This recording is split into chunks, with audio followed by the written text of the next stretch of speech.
So welcome back to On the Couch with Tony and Nikki to week 2. So week 2 to the keys of unlocking incredible love, sex and intimacy in your intimate relationships. And for those of you who watched last week, you remember it was a small word with a big meaning, the word trust. And this week, the second word, the key that unlocks that door, is also a very small word with a gigantic meaning, really. And that is the word faith.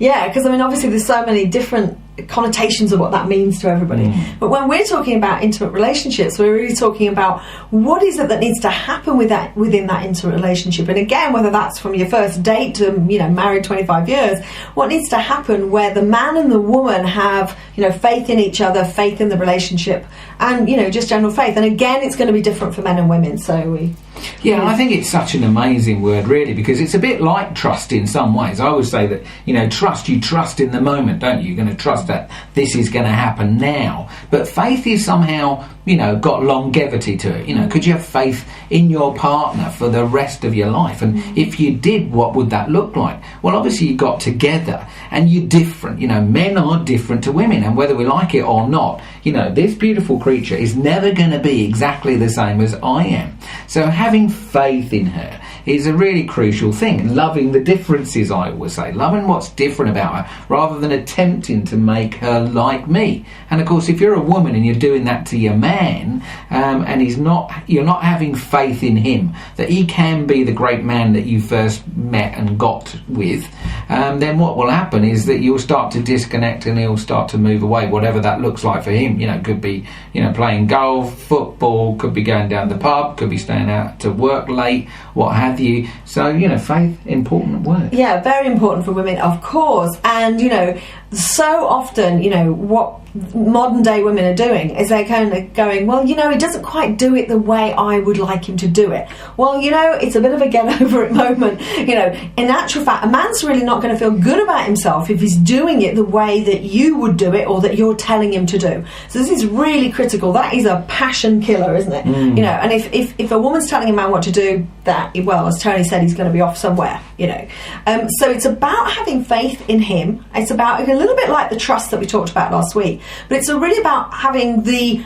ongoing trust that says, this is not about trading. This is not about, if I do this for him, he will do this for me. It's about saying, if I really actually respect my man and put him on a pedestal, if you can go that far, and go, I know that he will get stuff done, and I need to have faith that he'll do it, and, have faith in him as an individual. And I think that the big thing that we do as women is we just don't, we're not prepared to leave that time. We're not prepared to really have faith in our men folk, that we say, well, you know what, he knows what he's doing, he's got it handled, and I'm prepared to sort of trust and have faith that it'll all happen. Yeah, I mean, we definitely see situations where people are coming to us. We've been in, relationships of varying times from, a few months to 35, 40 years. And often what happens is you lose faith in the relationship between you.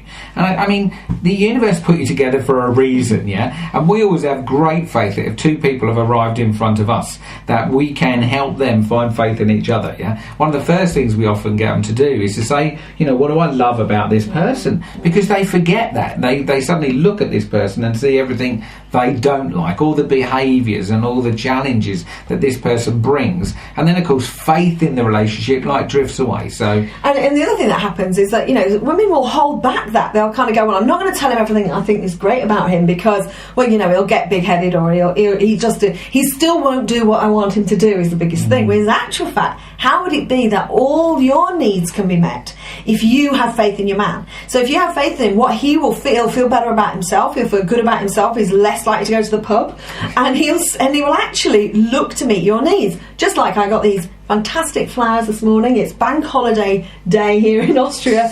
All the shops are closed, nothing's going on, and had that, he's just looking to find something to cheer me up and make me feel fantastic. That's because I'm leaving a great gap and going, I know that this man he's resourceful as hell. He's one of those most resourceful people I've ever met.